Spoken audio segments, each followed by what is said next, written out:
Welcome in users everywhere. Welcome to the show today as we get ready to discuss a pretty important topic, and that is the sightings of pterosaurs, living pterosaurs in Arkansas. So stay tuned. We're going to have a guest eyewitness encounter who's going to tell her story about what she saw. Very, very important. We're going to be making that phone call here very, very soon. There are a lot of pterosaur sightings in different regions throughout North America. I just recently did a video on pterosaurs being seen in Washington State, and there is quite a bit of number of eyewitnesses out there telling about their story. For instance, we had Milt Marcy and Peter Beach. They went out and explored the Yakima River, and there was Ropen sightings out there. Ropen is a universal word for pterosaur, for living pterosaur. I like to use it because it actually communicates really well. When someone says, "Oh, I study pterosaurs," they're like, okay. But when you say, "I study Ropens," they're like, "What's a Ropen? Tell me more." That's why I like to use the word Ropen.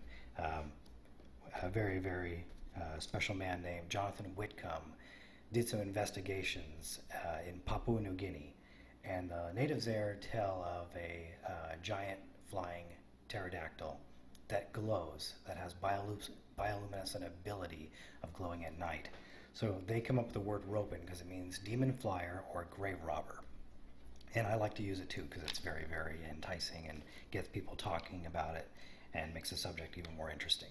So stick with me right now as we embark on this together, and we're going to learn more about this sighting in Arkansas with Laura and her testimony about what she saw. So let's go ahead and make a phone call to her, and let's get ready to do this interview, and stick with me. It's going to be fun. Okay.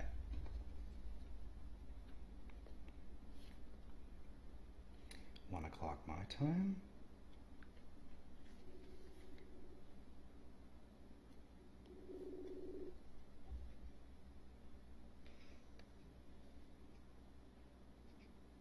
Hello. Hi, is this Laura? No. Yes, of course it is. Hi, Laura. This is Jacob. It's a pleasure to talk to you again. Well, thank you. It's nice to hear your voice. I hope our connection's clear. If it's not, we can switch to phone. Actually, it sounds very, very clear so far. I'm currently doing this as a recording, so I hope when I'm using my USB port for my computer, I'm really hoping this takes, and I'm sure it will. It's just that I didn't want to wear the earphones to, just to mess with things. So I thought it'd be best just to put you on speaker and let you tell your account. And I really am grateful for your time that you're going to share with me. And I think the last time I spoke to you was in 2017. Well, did you want to hear both accounts or just the first one? Ooh. I don't think I'm aware of a second account, but I think we know what we'll do. We'll start with the first one.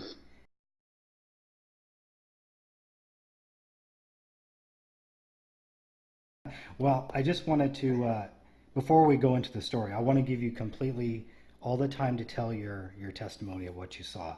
But before I do, I just want to let you know that when you're talking with me, there will be no criticism and there'll be no ridicule from me, no scoffing, nothing like that. Because the first thing I want to do is believe the individual, because I do think that when people have an encounter or a sighting, they know exactly what they're seeing when they see it. They may not be able to tell you exactly what the creature is, but they'll be able to tell you with their own eyes, hey, it did have feathers, it didn't have feathers. That's why I choose to believe people first and foremost before anything else. So there'll be no criticism from me. Well, that's good of you because people aren't idiots. I mean, it's like they know what they saw. So, but no, I appreciate that. And I wondered if you could just still go by Dean, if possible, D-E-A-N. Okay, Dean. No problem. That would be better. And that's how I am that's how Jonathan has it in his books Hmm. and blogs. Yeah. So that way. Yeah, I've had the I was very fortunate to be able to speak to Jonathan. He's an amazing guy, and all the research he's done has been a blessing to everybody else so they can see for themselves that something is definitely happening. And I think we should all be aware of it. And at the same time, you got to be careful too. So, yeah, he's an amazing guy in the field of cryptozoology. He is. He's amazing. And there are a lot of hoaxers out there, Hmm. and that just makes the eyewitnesses' testimonies look bad, you know, Yeah, with all the people who are trying to, the hoaxers, as Jonathan calls them, I think, yeah, that makes us look bad. I agree. But Um, I'm glad that you believe people. Go ahead. Sorry to interrupt you. no, no, you're fine. This to me, you are very much a celebrity because when somebody has a sighting of something this important, I just can't wait to talk to them. And a lot of people would be surprised; they do not want to talk to you. They just don't want to be ridiculed. It makes sense. I don't want to do that or put them on the spot, but I can't help but be so excited just to speak to someone who's had this kind of encounter. So I'm so grateful to be able to talk to you. Well, you're welcome, and I'm so glad. And yeah, I mean, I had my first sighting in April of 2012, and it took me till like February of 2013 to come to terms with it and search out somebody to help me, and that's how I found Jonathan. But that was almost a year. I didn't do anything for almost a year because I don't know. I think I was in kind of a I don't know, Hmm. stunned, if that makes any sense. It does. Stunned. Yeah, it makes sense. Okay. So I tell you what, Laura, I'm going to let you have the floor. You go ahead and tell your story. And as the Mad Hatter in Alice in Wonderland would say, when you get to the end, stop. And then I'll chime in. Okay. I'll chime in and I'll ask all the detailed information. But I'm going to give you the floor, and let's hear your testimony. Alrighty. Well, my first sighting was in April of 2012. It was in the middle of the afternoon, about 2 o'clock. And I was on my way to the grocery store in my truck. And I live out in the country. The reason I didn't get a picture or anything of it was because I didn't have a smartphone back then. And I had no reason to carry a camera with me to the grocery store. Hmm. But anyway, I was driving over a bridge and I saw something coming up on the right side of me, on the passenger side, from underneath the bridge. I was going over a bridge. Okay. I was going over a bridge and I saw something out of the corner of my right eye on the passenger side coming up over the bridge. So, of course, I looked, and I was going slow. I just came out of a four-way stop, and I wasn't even going probably 35, probably wasn't. It wouldn't have been over 35, because I think that's the speed limit. And I was the only vehicle. Mine was the only vehicle at that time of day. And I couldn't figure out what it was that I was seeing, because it was like 5 or 6 feet from me. And on the right side, on the passenger side out the window, and all I know is I saw something. I couldn't figure out what I was looking at, what part of the body, but now I know it was the tip of the left wing. But I saw an eye. I saw his left eye, and I saw his beak or bill, and I saw the bottom half of the head crest. He was dark gray, like asphalt. And I didn't see any feathers or fur or fuzz. It was just like smooth. The eye was about as big. You know, when you hang a smoke detector on your wall in your house, Mm-hmm. the eye was about that big, and it was just like a cat's eye. And the pupil was gold with brown undertones, and I don't mean the pupil, I mean the iris. And the pupil was like a cat's eye when the pupil is closed and it's elongated from top to bottom. It's long, and it looked like it was struggling. It looked like it was very big, it was very heavy, and it looked like it was having a hard time getting up over the bridge. But it did. I mean, it was struggling to get up over it, but it did. And once it got up in the air up over my truck, it took off flying, and I watched it fly. It was on my left. It went over the truck, and it flew a little ways toward the southeast, probably southeast, and I saw the underneath of it is what I saw, and the left side. I couldn't see the right side, and I couldn't see the top of it that well. But I saw the underneath. It had the underneath its belly, or its torso, was kind of like the shape of an egg. And the tail was short. The tail was short, and it had like a diamond or spade shape on the end. The tail was just a little bit longer than its legs. Its legs were floating in the air behind it as it was flying, and the tail was just a little bit longer. And the head crest, I would say, was kind of like a hammer shape. And the head crest was bobbing up and down as it was flying, you know, and it looked like it was touching its neck, but it might not have been touching its neck. It just kind of looked like that. And on the underneath, I noticed it was gray, but under the arms, like where its arms would be, like its wings, like a wing pit, you know, it was pinkish tan.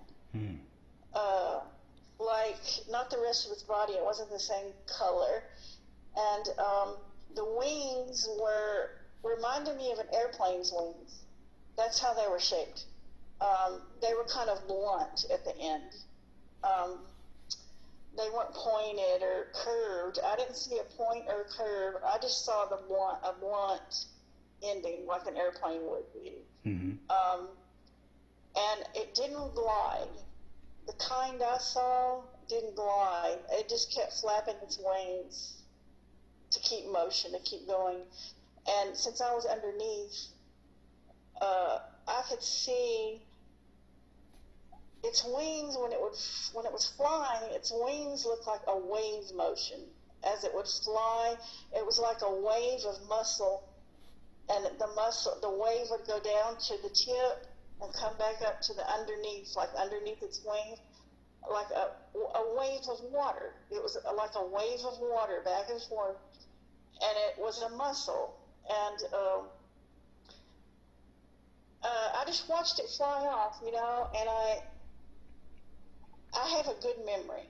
Mm-hmm. But I'm not an artist.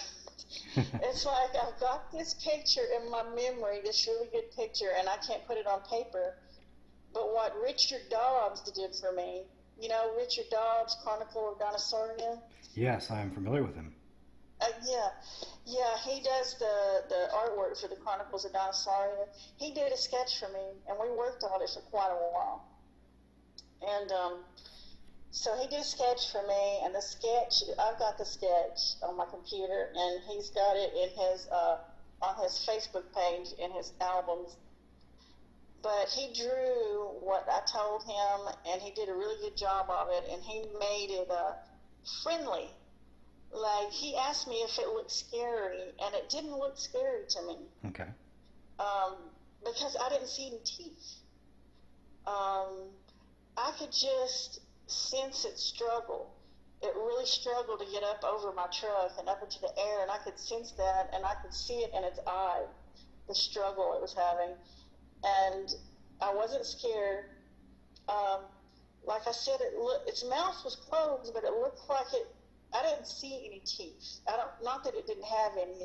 They just weren't protruding out of the mouth or anything. Mm-hmm. Had I been outside of my truck, had I been walking across the bridge, I would have been scared, probably. Yeah. But, I was safe inside my truck, and I could feel it.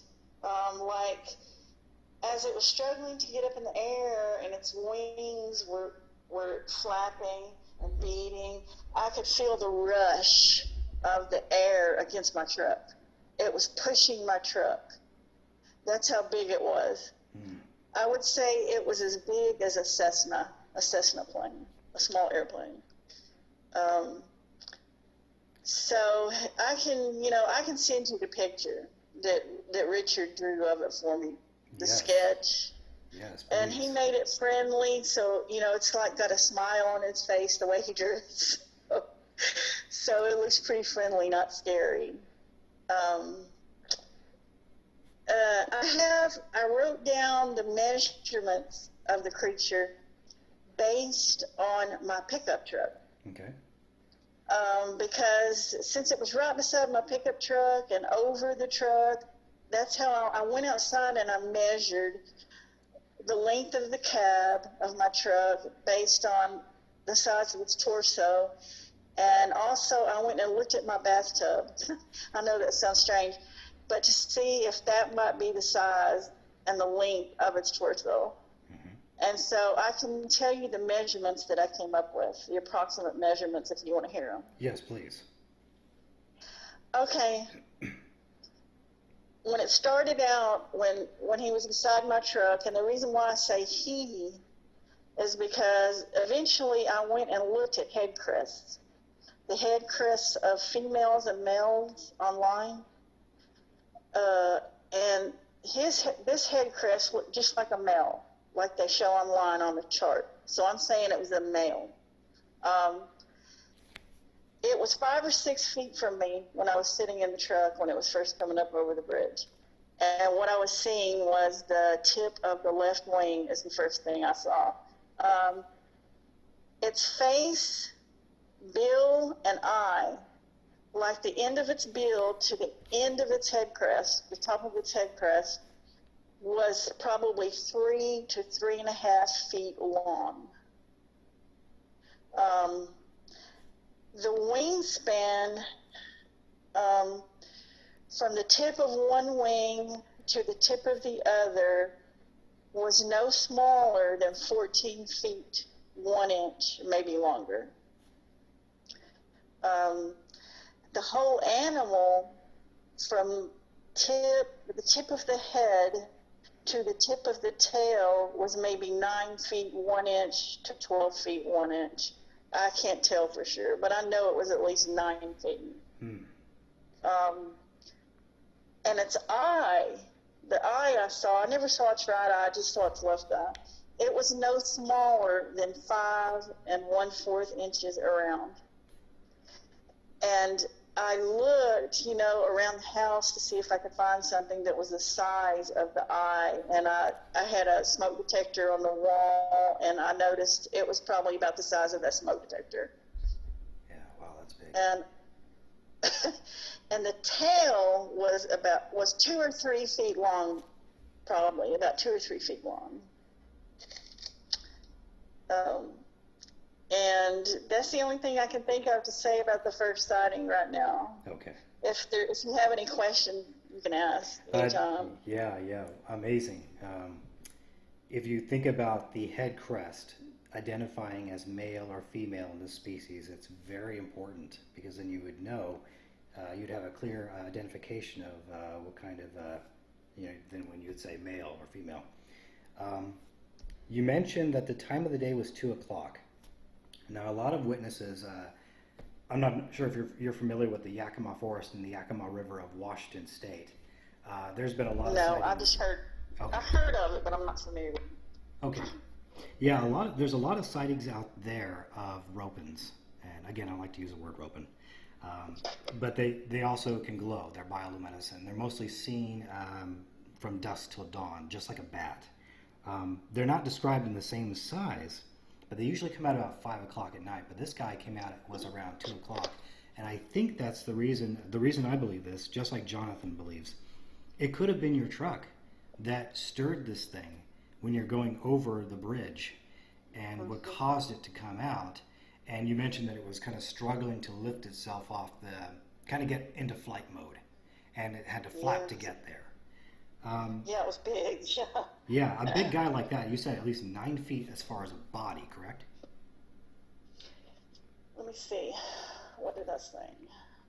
I wrote this down, so I'm looking at it. Yeah. I Okay. said it was at least 9 feet 1 inch to 12 feet 1 inch, and I Okay. got that measurement from how big it was in relation to my truck. Yeah, Yeah, you're okay. right. Perfect. Now, the other question I had too is, as far as the bridge, do you happen to have an exact location of this bridge? Yeah, Garth Gessman's been here to look, and his family have been here, and Garth, Oh, they've wow. looked with me. They've been and observed the bridge, and we've looked around a little bit. Hmm. Yeah, and I've taken pictures of it, the bridge. Okay. Does it have a name by chance, or does it have like an address to it? Yeah, but I've never given out the address to anyone but Garth. Okay, I understand. And that's And the people that live across the street from the bridge heard it. They've heard it. okay. So about 40 years ago, maybe 41, 42 years ago, they heard the creature. Okay. What their story to me is that the man who lives there now, he and his father, who's deceased now, were out at the back of their property, back in the back. There's a big creek back there. And I've been back there hunting for the creature, but I never got as far as the creek. But anyway, they were back in the back with their cattle, and a big noise. They heard a frightening noise. Mm-hmm. They said it was so frightening that the cattle ran back to the house, and the dogs did too. He couldn't describe it to me because he said they had never heard anything like it. But he said he turned to his father and said, "Do you think we ought to go see what that is?" If it was, and his father said no. And so they went back to the house too.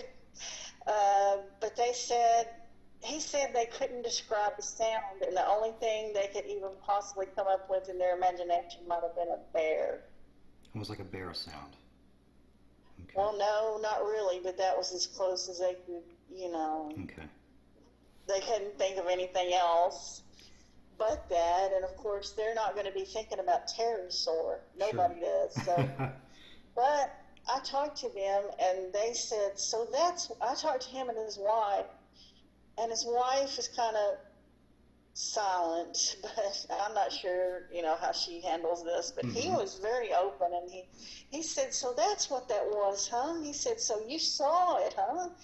And I said, "Yeah, I guess so. That's what that was." And so he lets us, he's let us go hunt on his property for it. And Garth's been here, and Garth and his son and his family, and we've gone to the place. And like I said, I've got pictures. But Yeah. let's see. My neighbor saw one too. I have a neighbor. He's retired military, Navy, and he's one of those kinds of people that's very skeptical. In fact, he told me, when I told him and his wife about my sighting, he told me it was BS, and he wasn't kidding.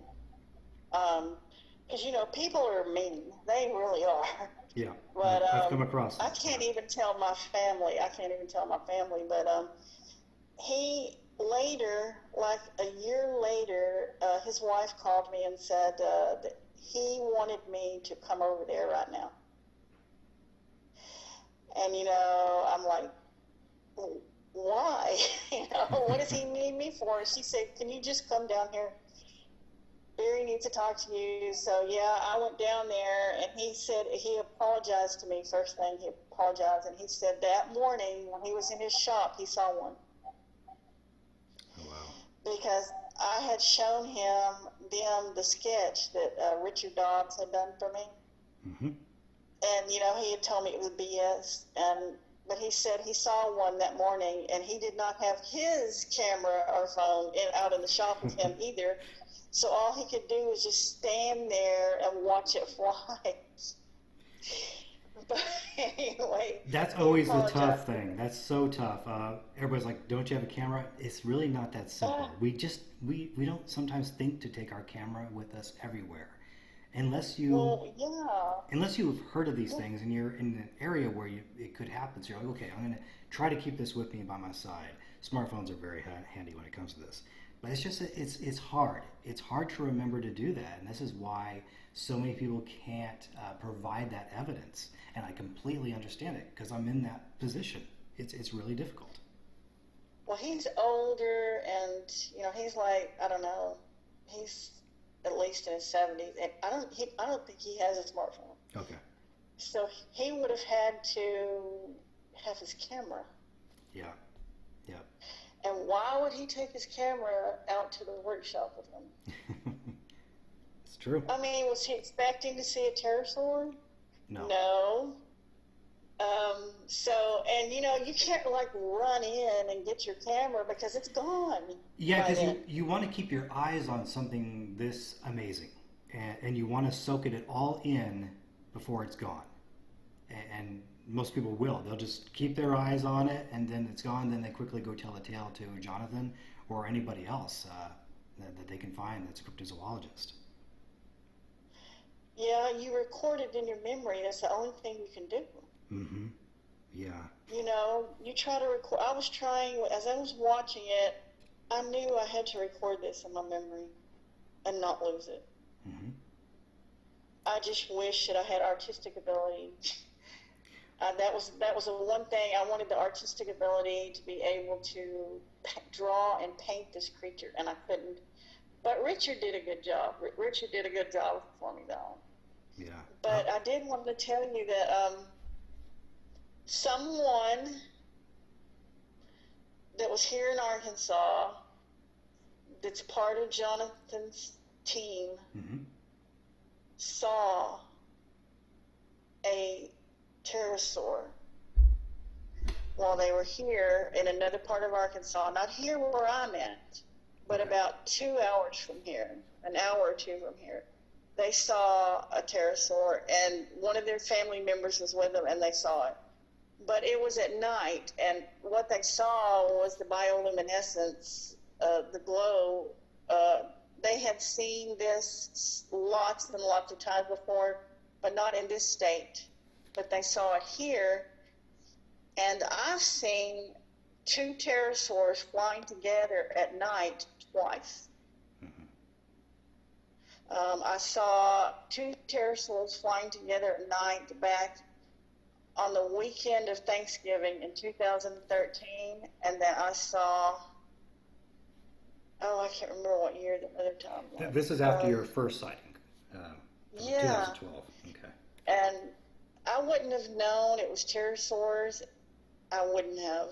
But except for the fact that by then, I had already read about the bioluminescent glow from other people, Mm-hmm. and how the lights stay on for a little bit and go off for a little bit, stay on for a little bit and go off for a little bit. Yeah. And I watched this happen twice. Mm-hmm. And it was organic. It was not a plane or anything or a cell tower. I mean, I watched them fly off, and both times, and one was right underneath the other one. And the lights would stay on for like 5 or 6 seconds and then go off for 5 or 6 seconds and then come back on again. And I live in between an Air Force base and an Army base. and the Air Force base has about 6,000 acres, and the Army base has about 36,000 acres. And there is a wildlife refuge not far from me also. Okay. Yeah, and the first time I saw the two pterosaurs flying at night and saw their glow, there was a fire. Our neighbor's house burned down on Thanksgiving weekend of 2013. And I was afraid to go to sleep because I wanted to know if the fire was still burning before I went to bed, because the fire department was already on.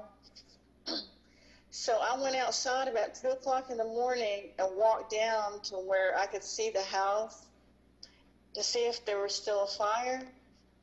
And it wasn't. It was just smoke. But what I saw was the two pterosaurs up in the air above the tree line.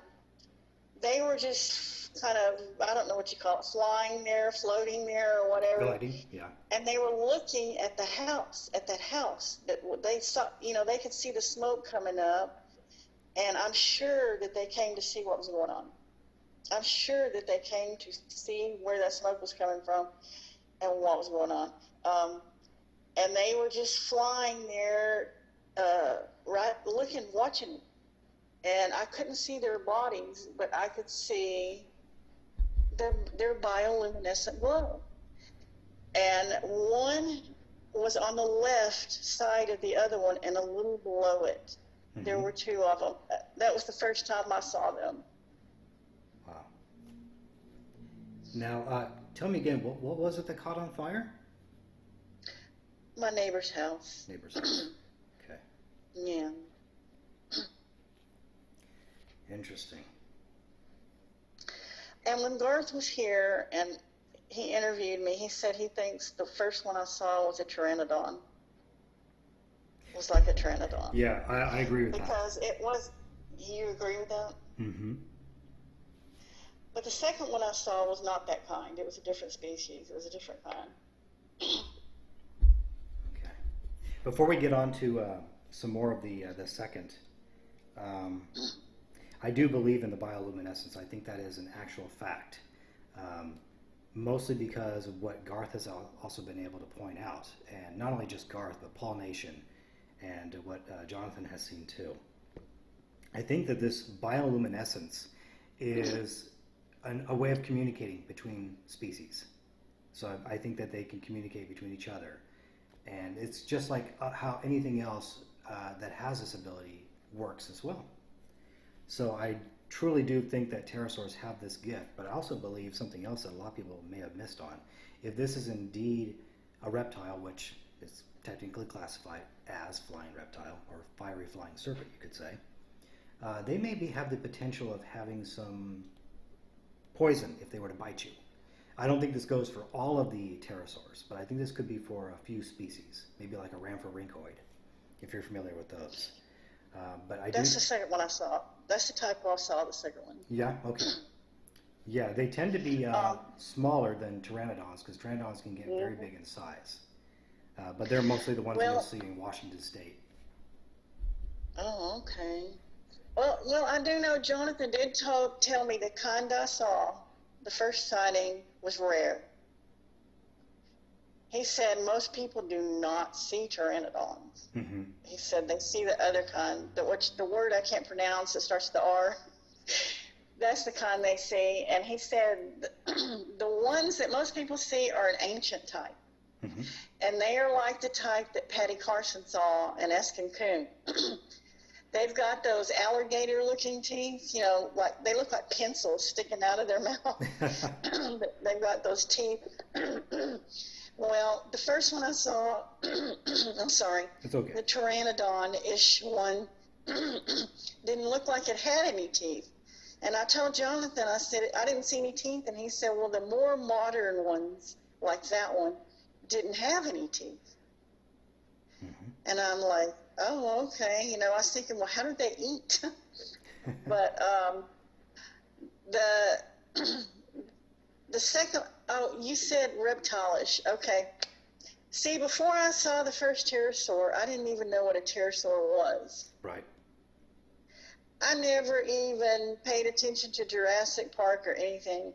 The only thing I knew was that this creature looked like it was prehistoric, like something that should not still be alive. And I thought it was some kind of prehistoric bird, even though it didn't have any feathers or fur or anything that I could see. But what I wanted to mention was that it didn't look reptilian at all. It did not look like a reptile. Yeah. In fact, the skin reminded me of a dolphin or a whale. Yeah. But it did not look like a reptile. And, you know, after I saw that, about 2013, about a year later, I started reading about pterosaurs. Because after I talked to Jonathan, he said, well, I don't think what you saw was a bird.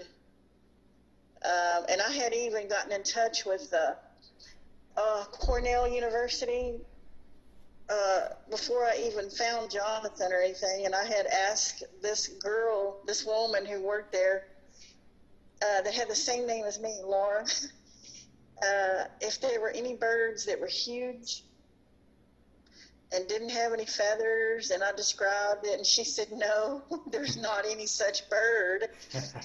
And so that's when I decided to look, because when I was Googling it, the only thing I would come up with that description was a pterosaur. Yeah. And I saw Jonathan's name, but I just ignored it because pterosaurs aren't alive today, is what I thought. That's what we've been fed, yes. So, you know, finally I gave in because I had no other option, and I contacted Jonathan, and he's the one that made me realize it was a pterosaur. So, and then to see that second one, the second one I saw was in 2017, 5 years later.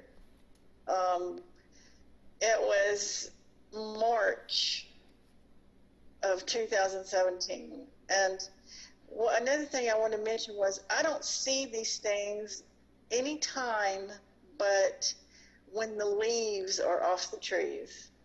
Okay. If it's a time of year when the leaves are on the trees, I can't see them. Because they fly above the tree line or behind the trees and stuff like that. And that's how I see them, because like my second sighting was in March and the leaves were still not on the trees. And I saw this pterosaur flying behind the trees, not above the trees, but kind of behind it. Because I'm in the country and I'm surrounded by lush green and trees. I mean, it's very green here in Arkansas.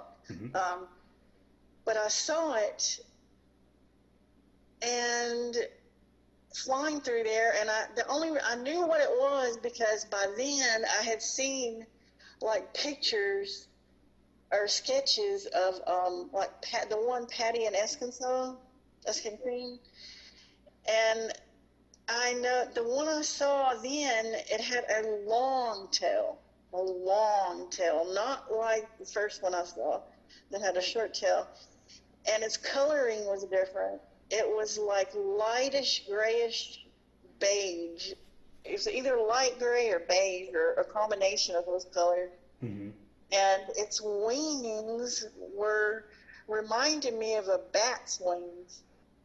But they were, when I was watching it, the wings were down by its side.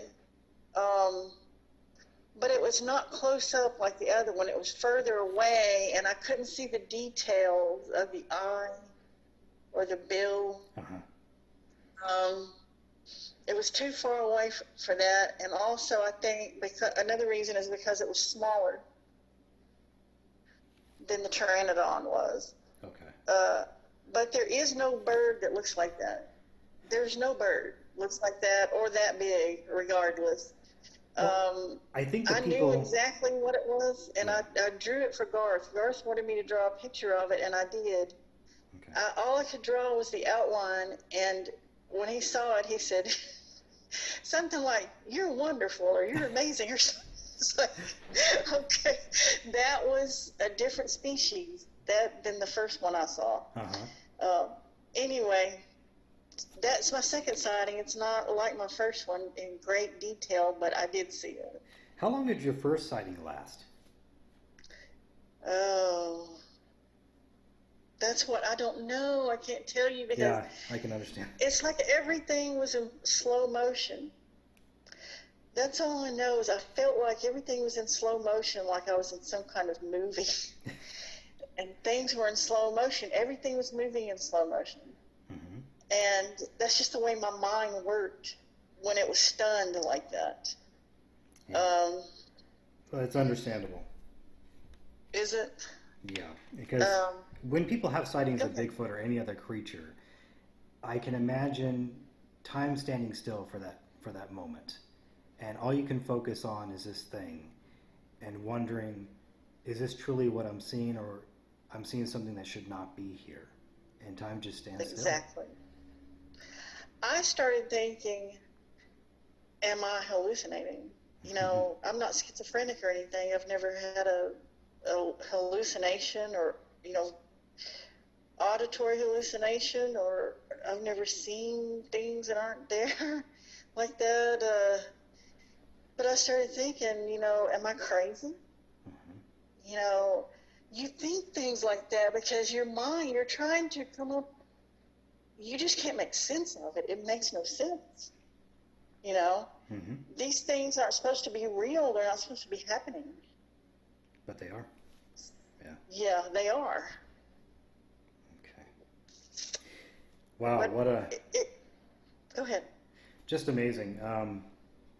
I would say Garth is right. You are an amazing person.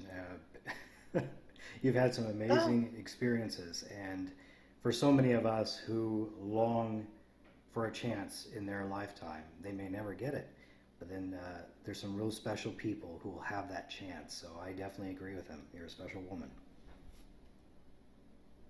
Well, thank you. I don't think I'm special. But thank you for saying that. But Garth did say something that stuck with me. He said he thinks God chooses who gets to see these things. Yeah. You know, and that kind of, you know, shocked me. I'm like, oh, wow, okay. I wonder why me? You know, why me?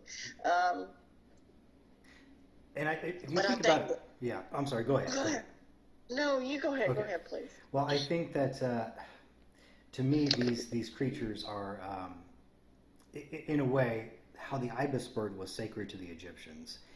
In a way, I believe that pterosaurs could be sacred to him because he did create them. It's just that the word pterosaur is from the Western world. We came up with that world ever since Richard Owen came up with the word dinosaur. Then we had classifications for different ones that fly, some that swim.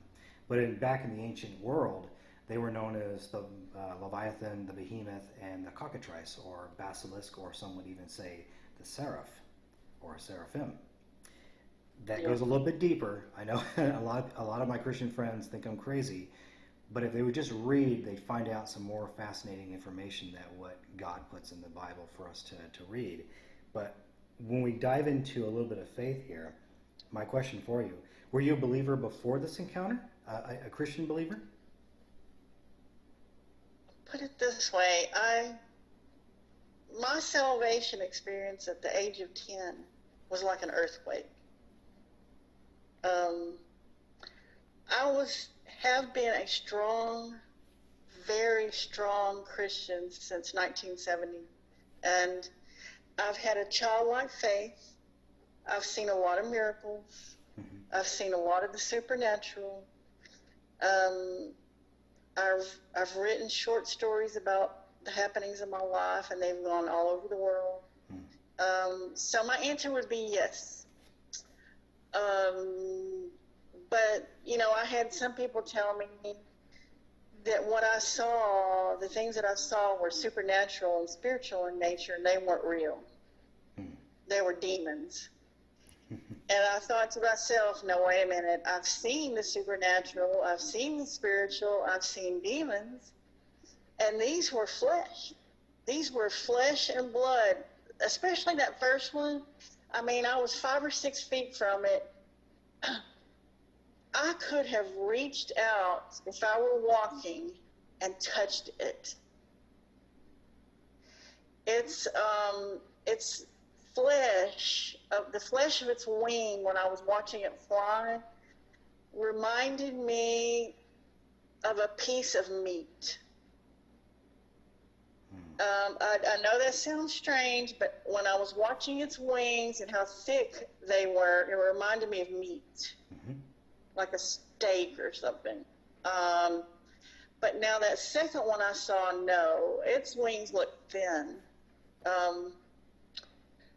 But no, I know the first one I saw was flesh, and I could have touched it had I been in a different situation. And the second one I saw was real, because I've never hallucinated before. It's like, I know what I see. But I did want to mention that the second one I saw, the second kind, it could have been maybe described as reptilian. Okay. It may have looked more like a reptile, but the first one I saw, the Pteranodon type, did not look like a reptile to me. If you'll notice on that sketch that Patty and Eska drew, their sketches of that creature, that pterosaur, its eyes are different than the one I saw up close. Its eyes are small, and they look more reptilian. The first one I saw didn't. So I'm thinking, there may be a pretty big difference in the different types that we have, or that existed. Absolutely. There's so many different variations. There was when you had like Pteranodon rhamphorhynchus or Ornithochirus, Quetzalcoatlus. It ranges. I mean, these are all names that were given to them, but there are so many different variations of the species. It's impressive. Yes, it is impressive. Well, Laura, in a way, how has this changed your life? How has this impacted your life with these sightings?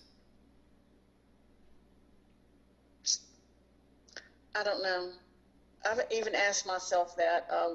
I know I'm not the same anymore.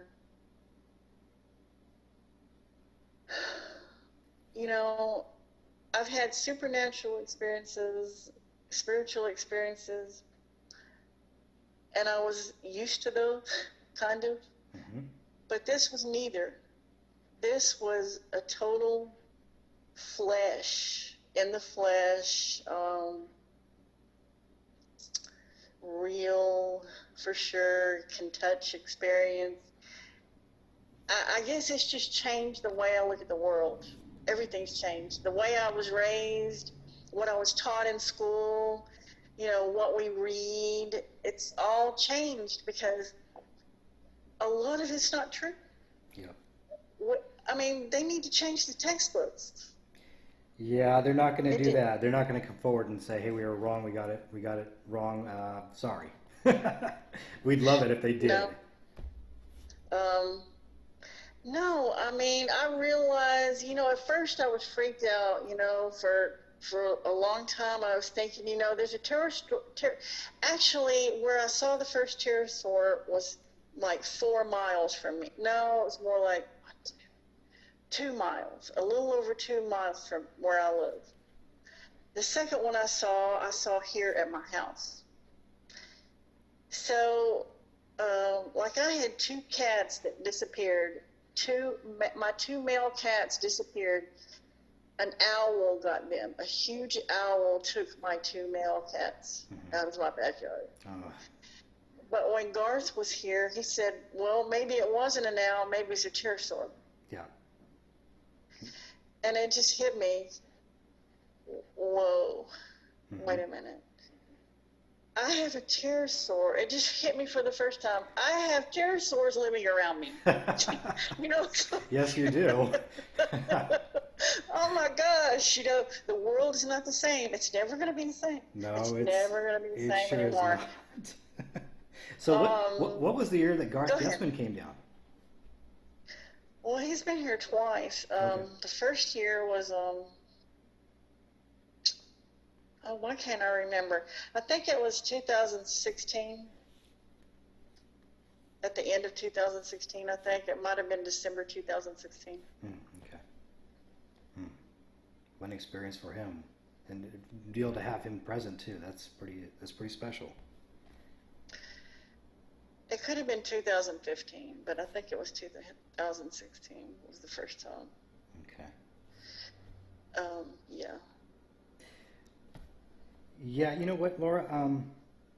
What do you say to people who still think you're nuts? Who say, "Oh, you didn't see that. You saw probably just a hammerhead bat or a fruit bat, something like that. You know, you're mistaken." What's your words to those who actually have the nerve to say something about what you saw and ridicule you for it? Well, I'm used to that. My family has always ridiculed me and been rude to me about things because I'm different in the first place anyway. So I was used to humiliation, so to speak. But most people, if I tell them and they look at me like I'm crazy, like I talked to the Arkansas Game and Fish guy about it one time, and he looked. I asked him if they had ever had reports of any. I just said, "Have you ever had reports of any huge birds? I mean, I don't mean big birds. I mean huge birds that don't have any feathers or anything."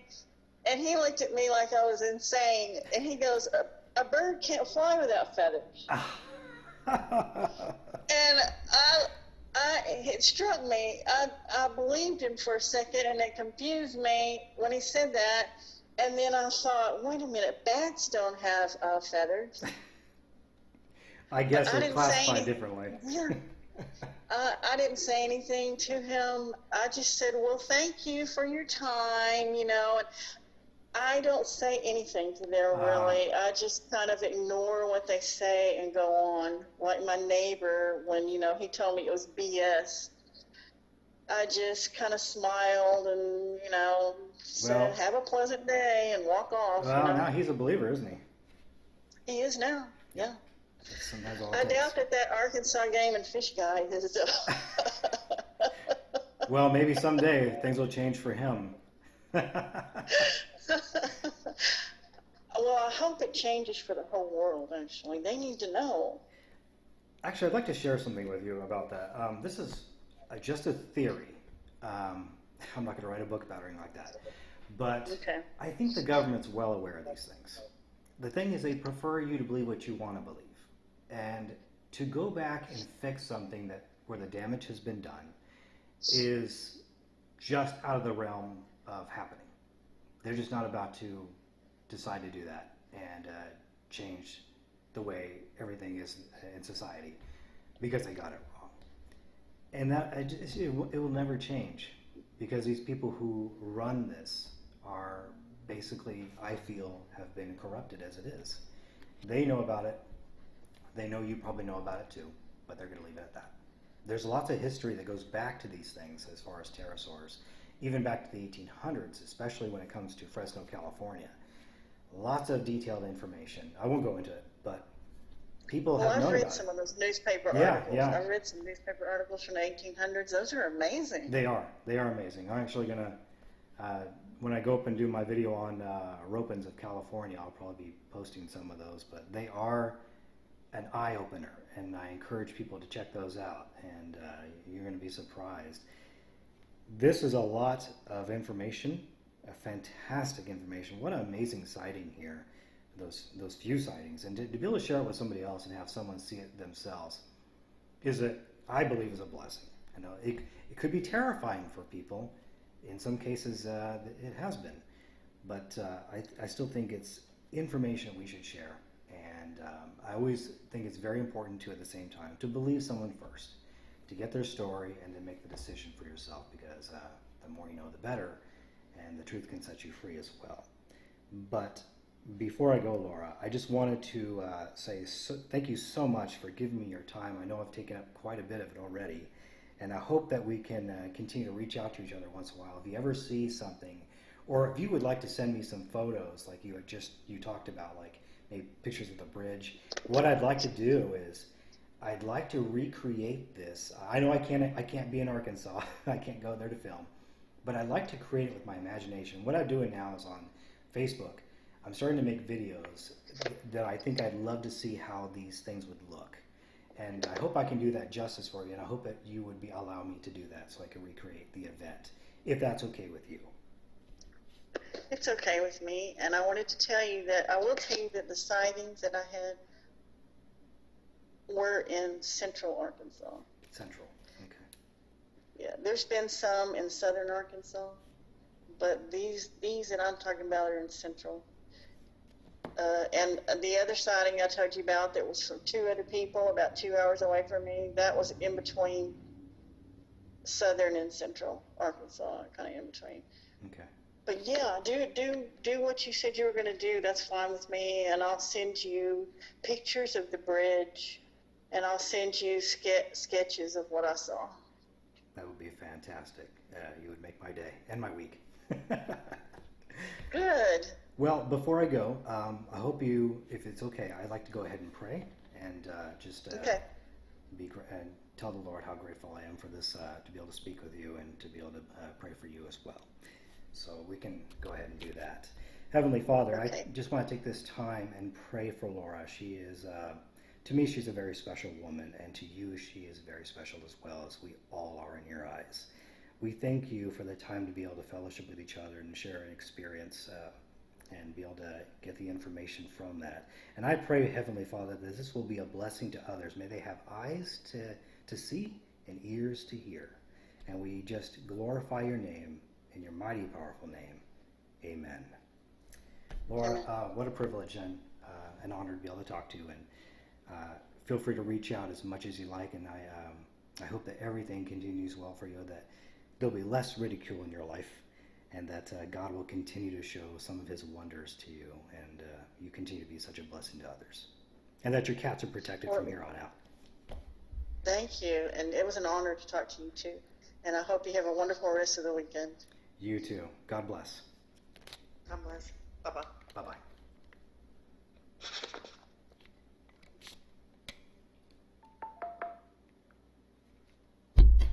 Okay, guys, so what an amazing experience to be able to share a testimony from somebody who has seen something that should not be alive. That everybody in the Western world and society says that is extinct and has been extinct for millions of years. Well, I got news for them. People around the world are seeing them, not just in Papua New Guinea, not just in Australia, but in North America, South America, around the world, in Kenya. They're also known as the Kangamoto, the tipper of boats. People are seeing pterosaurs, guys.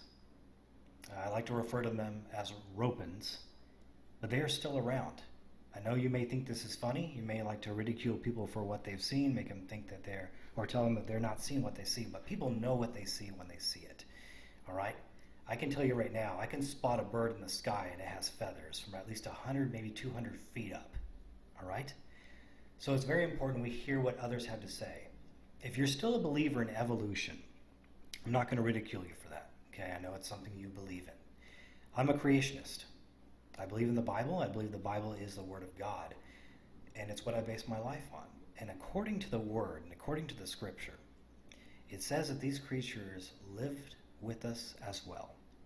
So I encourage you to check it out. Check out the book of Isaiah, chapter 30, verse 6. Okay, the fiery flying serpent. It gives you an idea about the illumination that these amazing pterosaurs could do as a way of communicating with others. It's a way of communicating with their own species.